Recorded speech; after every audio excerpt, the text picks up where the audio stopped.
All right. Normally, we ask each other a question to start these, but this is a special episode. Where you guys have asked us questions. Yeah, we have a special Q&A episode of Two Black Guys Talk Godzilla. Here we are. Here we are. It is a hot summer day once again. Yes, it's when I walk outside to let you in, I was like, Jesus, it's really hot. I work from home, obviously, so I'm like just in this AC all day, every day, and like never leave the house. So when I walked outside, I was like, ooh, weather. Yeah, it's blazing hot in Southern California right now. But before we get things going for our upcoming season, we want to do another Q&A episode. Hear from the listeners and see what you're asking and see what we can come up with as far as providing some answers to the wide amount of questions we got. We had a lot of questions here, so thank you. Thank you very where much. We're going on this journey because I haven't seen the questions. Okay, good, because some of these are pretty fun. And again, thanks to the list. Thank you to the listeners. Obviously, we have like a thing at the end as far as how to follow us and all that. But please be sure to like follow us, spread the word on the podcast, do everything you can. Yes. Get the word out there on our show because we certainly like doing this, and it's great to get responses from everybody. And because we have a special announcement later. Okay. All right. Let's go through these. Yes. Q&A. First question we have. Most of these I have the names for. Once again, the TikTok question I didn't have the names for, but this first question is from Chris Matthew. Godzilla Minus One was a masterpiece. Do you think Yamazaki is risking his film's legacy by making a sequel in Godzilla Minus Zero? First of all, I almost feel like this might be one of my coworkers. So if this is that, Chris, thank you for sending in this question. No, unless it's terrible. Like unless it's like is the first Avengers movie bad because Age of Ultron was bad? For one thing, I like Age of Ultron. Well, but I don't. I'll put it this way: there's never been a movie that I like that got worse because of a sequel to it. I like it. It's like I don't know. It's the immaturity of things like Indiana Jones ruined my childhood because they didn't like one of them. It's like, oh, what does that mean? Yeah, you don't have to watch Crystal Skull or Dial of Destiny. It's just I don't know that like even like. You know, I don't like The Rise of Skywalker. It doesn't like make me dislike the rest of the Star Wars movies. Like, I mean, there's not a. Yeah. I mean, I don't think so. I think what I think I'm intrigued about is how the sequel will be in conversation with the first movie. Sure. The first movie, it's very similar to the 1954. Is all about the horrors of war and how that how it affected the Japanese people. And so this one, we're expanding the scope. Like, obviously, like, Godzilla's going to be in New York at some point. Perhaps. Even if it's just a dream sequence, right? Like, we're expanding the scope of the world. So when you do that, you sort of... I wonder if we're going to keep it sort of same local human stuff versus, like, like, are we getting another monster? Are we getting a true villain? Is Godzilla... So, like, there are these questions, obviously, that can change. But no, Godzilla Minus One will always be... I still have some Godzilla movies to watch. Godzilla Minus One is certainly up there for me. So, yeah, I mean, nothing will like alter the effect that I think that movie specifically has. I mean, the one thing I am like hopeful for is the fact that Yamazaki appears to be a very ambitious filmmaker. So even if like for whatever reason we didn't end up liking the movie, I'd be surprised if it was because it felt like lazy or it felt like we're gonna get underwhelming as far as what it's trying to do. Yeah, and he shot for IMAX. So that's what I'm really excited about. Yeah, so I mean, I think there's plenty working in its favor as far as just getting me to be at the very least admirable of what he's going for. So that in itself, I think, holds on to like the legacy, if you want to speak of it that way. All right, next question. Good question. Good next question we have here is from Finlay Han. Do you think we'll ever see more solo movies from Mothra, Rodan, etc.? No. You don't think so? No. No. I'm saying probably not. Let me change to probably not. I think Mothra maybe. People, Mothra is always likable. Just say spin-offs in general. You don't know, like whatever it ends up being. Do you think there'll be spin-offs of Godzilla movies? It's hard. I'm coming at this with like an American mindset, so I'm like Kong could get another solo movie, right? But like Yeah, but I think he's specifically referring to like Toho. Yeah, I don't. Maybe Mothra. I could see Mothra really working in new. I don't know, Rodan solo movie. Absolutely not.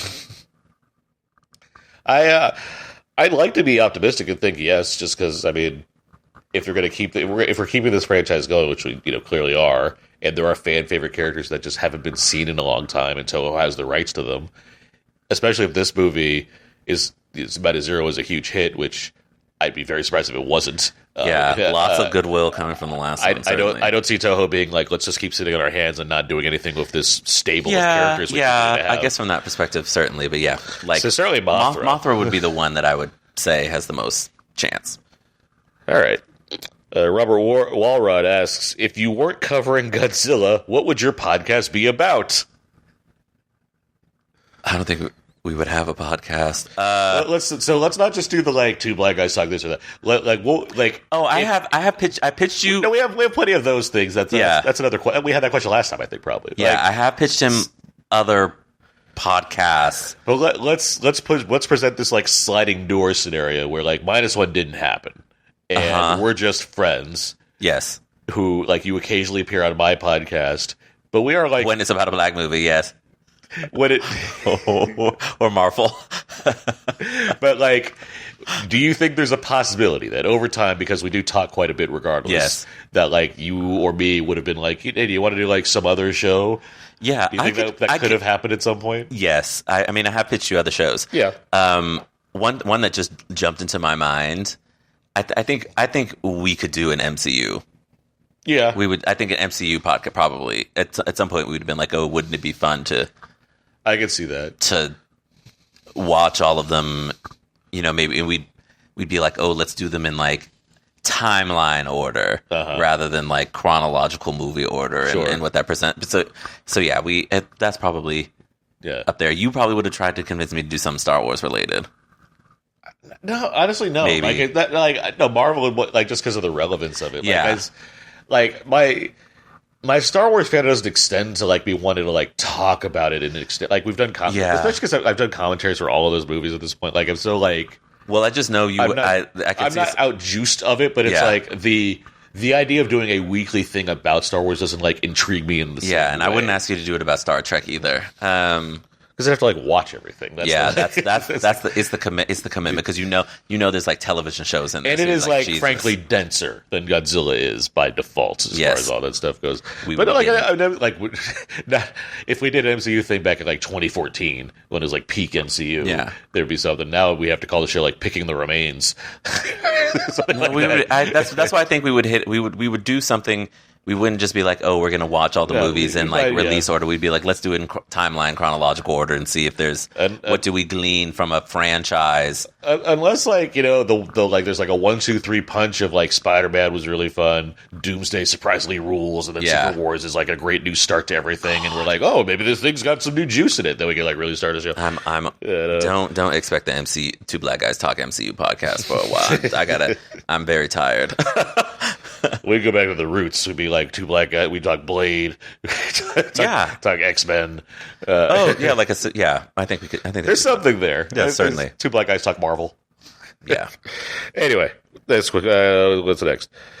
This one's from Kaiju Collection 85. Do you prefer Godzilla chonky or thin? That's a great question. Because I'm trying how would you? Thin being 98 thin or thin being... that's the thing I think the Showa era Godzilla, especially in the 70s, is a thinner Godzilla. Okay. I versus 2014 is chonky. Obviously the legendary, because I remember a lot of criticism coming our way where they were they made Godzilla fat.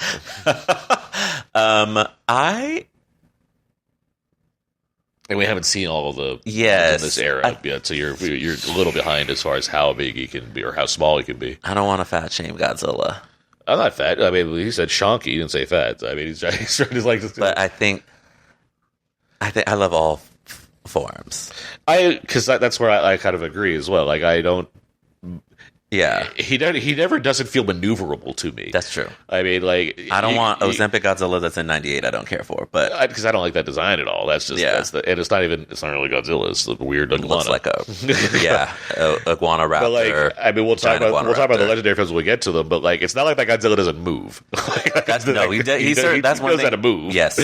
So yeah, I think we're appreciative of most Godzilla types. Yeah. When the swimsuit calendar comes out, we're like, whatever, do what you need to do. Jeffrey, thought of a Godzilla swimsuit calendar. You know that that won't be a hard Google. I'm sorry, you can write that pretty quickly, I'm sure. Oh my goodness, my FBI agent who's watching all of my internet searches when I search this later on today is going to be like, what is going on in that house? Jeffrey Harris, fellow film critic, what are your thoughts on the Statue of Liberty tease and Godzilla Minus Zero footage? Loved it. I certainly loved it. Certainly not like, sitting there being like, what is this? I'm more like, this look, great. I loved it, especially from like the filmmaking perspective of it, where you're like... The brutalist. But you're like, okay, Godzilla is here and he's the same size as the Statue of Liberty, and then it's like, no, Godzilla's actually going behind the Statue of Liberty and dwarfs it in size.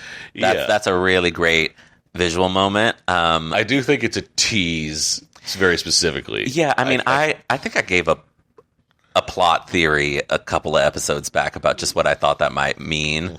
Mm-hmm. But yeah, like it would be interesting for Godzilla to come to the U.S. given what I think that would need to mean for the plot of the movie, because the first one is so Japan centric.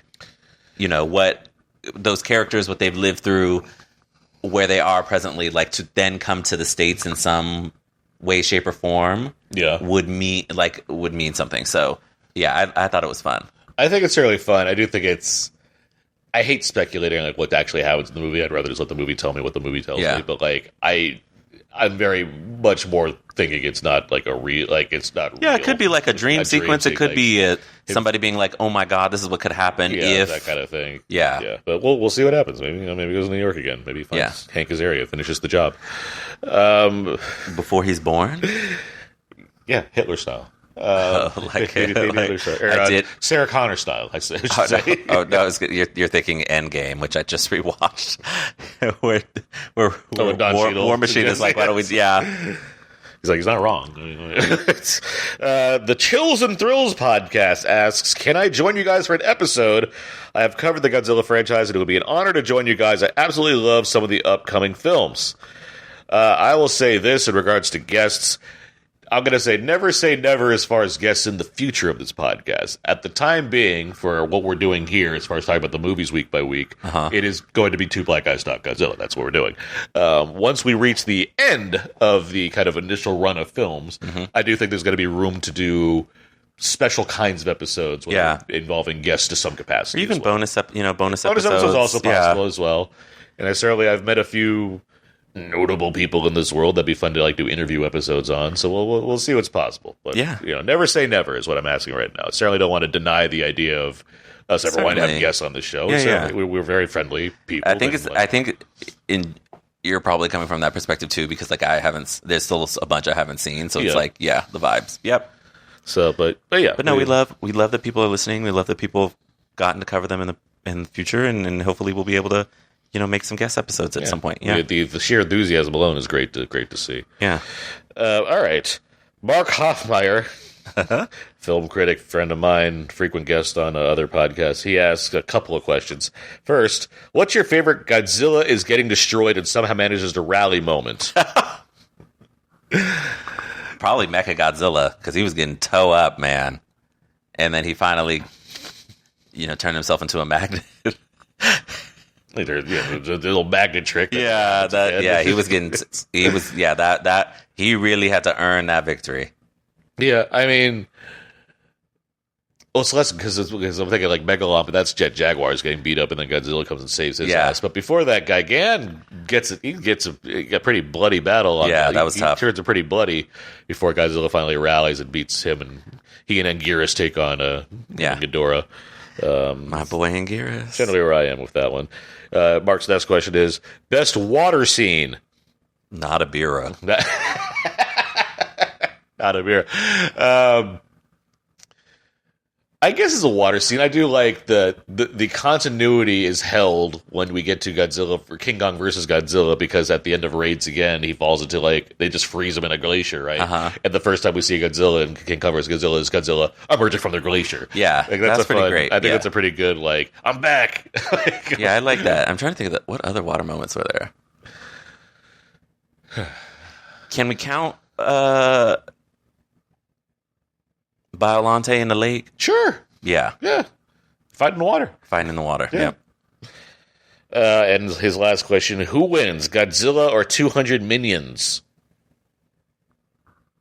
Godzilla. It's Godzilla. Whether he burns them. That atomic... He's not going... Yeah, the atomic breath. And I think he'd just get annoyed so quickly with them, too. They wouldn't even get close. They'd be trying... Maybe they'd be trying to serve him. I honestly think, he might get so annoyed that he would leave and therefore default to the minions when in the battle. But if we're actually fighting Godzilla, yeah. Well, I guess it depends on the era. If it's anti-hero Godzilla, he burns them immediately. He sees them. They're probably with Rodan, because of course they are. Yes. And he's like, no, none of this, burns them all right away. Because they like to just bring about chaos for no reason. Yep. Yeah. All right. These next ones are from TikTok, so I'm sorry I don't have the usernames here, because some of them are just letters and stuff. Yeah. So, okay. First question: Where do you think the message of anti-nuclear propaganda fell off in the movies? Right away. Movie 2. Movie 2 is the answer to that question. I think. Yeah, it very soon. It's right. It's literally. We got rid of the original director and his vision. We made a cheap sequel to the first one and threw it together. So they do come back. They do come back to social issues throughout the series. Hedorah has it. Hedorah certainly has it. Some of them have consumerism stuff going on. Yeah, even Honda's children's movies have ideas involving children. Yeah, so they sort of we move away from the nuclear aspect of it, and we get more into other issues. 84 kind of wants to do it, but just doesn't have anything to say, because there's nothing. It's just more. They decide it's coding very early on that one of the villains of this franchise is capitalism. But the Heisei films, it's either Ghidorah or Mothra tries to do something again, but it doesn't. It's the plots are so wacky where it's there's not really room for it to make a difference as far as the Cold War. Yeah, and I think and obviously -1 and Shin Godzilla. -1 is much more about the effects of war. So they right away with the nuclear stuff. But and you could argue. Shin Godzilla definitely does. It's because it's about a different nuclear. It's about the 314, the other nuclear incident that happened. And then. We haven't watched 2014 yet, but it's certainly on its mind, I would say. It's not... right away. And that damn Emmerich movie is the French have to be forgiven for their atrocities. Let's please. All right. So, it drops off pretty quickly as far as the function of, that 14 Godzilla film era of the Showa period. It's we ditch that right away to make, monsters fighting monster movies. Yeah. But it occasionally peeps back in here and there. Yep. Next question. Thoughts on... Okay, this is specific, but we can't really answer it because you haven't watched the movie. Thoughts on Final Wars? More specifically, do you enjoy the movie, or do you find it over-the-top goofy? Also, why do you have this perspective? Personally, I love Final Wars. Find out in season 3. 6 weeks. Yeah. Find out in season 3. 12 weeks, I guess. I haven't seen it yet, so yeah. Yeah, Terence has not watched Final Wars as of yet. And I'm not going to answer that right now. I'll wait till they actually get to that movie. But thank you for the question. Have you seen the Arctic Giant from Max Fleischer's Superman cartoon? Oh, gosh. This is from 1942, so it predates Godzilla. I will say I had it until last night when I read this question. No, I haven't, but I will be looking it up. It's a 9-minute cartoon. He's asked it specifically because it features a creature, a unearthed dinosaur that looks very much like a Godzilla type character. I look forward to checking Superman that out. Fights it. So it's I enjoy Superman cartoons. So yes, you do. You're a very Superman fan. But there is a very Godzilla specific kind of creature that he's fighting in that cartoon that's taking place before Godzilla even ever existed. Yeah. As we established on this show before Godzilla certainly came about because of a number of things. One was King Kong. One was the Beast of 20,000 Fathoms. But yeah, the nuclear age and monsters were certainly, like giant monsters, certainly like rising in the popularity. So Superman fighting one of them makes a lot of sense as well. Peak era of Godzilla. Peak era. I'm a big Heisei fan. I really love that set of films. The look of Godzilla in those films, the fights, the use of the different villains, the storylines. That I think that really fulfills a lot for me. I think I'm Team Showa. Okay. Would you say, because you can even divide Showa up a bit too, where there's like there's obviously there's the first movie, then there's like his villainy, anti-villain era. Yeah, I love the original. Period. I loved the Gonzo wacky like invasion of Astro Monster. You know, I just, even though there are some films in the Showa era that are terrible.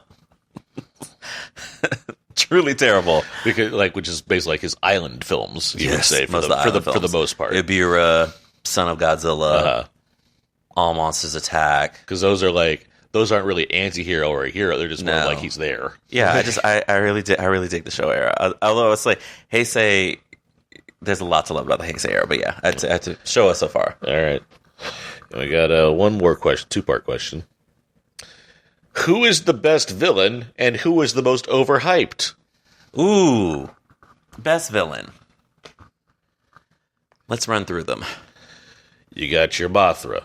You got Anguirus, your Rodan, Ghidorah, King Ghidorah, Mecha, King Kong, Biollante, Space Godzilla, Destroyer. Gosh, This is a great question. Titanosaurus. I think Ghidorah is probably the best. I think Destroyer is underrated by Toho because they've never brought him back, which is bonkers considering what that character was able to do. Gigan, Megalon. Controversial yet brave statement. I'm just throwing. No, I'm about to say a controversial yet brave statement. I think Biollante is overrated. I'm sorry. And our listenership just got cut in half, but I'm sorry. I just be curious as to why. I mean, to me, maybe it's because it doesn't feel like a villain. It's not underrated. It's not. It's not a bad character. That's because I would say it's not a bad character, but just as a villain in what the thing Godzilla is facing off against. It's to me, I'm okay, yeah. I would say slightly overrated. I would say for one thing, it. Who's overrated to you? Overrated. It was probably Gigan. Honestly, I think Gigan's the kind of character you don't like chicken with razor blade arms. It's Gigan's kind of like a Venom kind of character to me, or a character that's so overpowered where it's I don't visualize the threat as being a threat anymore. It just seems like they've just thrown a lot of stuff at it to make it seem very empowering. Get ready to see him in Supernova. So it's he's got razor blade arms and a blade in his chest and laser beams, and he flies. It's what 12-year-old? A demonic chicken. Yes. Just put this thing together. Yeah. It's just it's designed purposely to be nothing but the most threatening thing possible. So it's yeah. But you're watching Godzilla, it's he's going to win. So it's all those things he still can't beat Godzilla. It's it's kind of underwhelming. Yeah. Ghidorah's my guy. So I mean Ghidorah's I think Mecha is up there for me too. I think when Mecha Godzilla shows up in a story, I know the story is going to be strong. Fair. You're not wrong. Yeah, there's a reason why there's a lot of Mecha Godzilla. And I say that knowing that there's probably 2 or 3 more mechas coming in my future on this series. But Biollante to me just slightly overrated.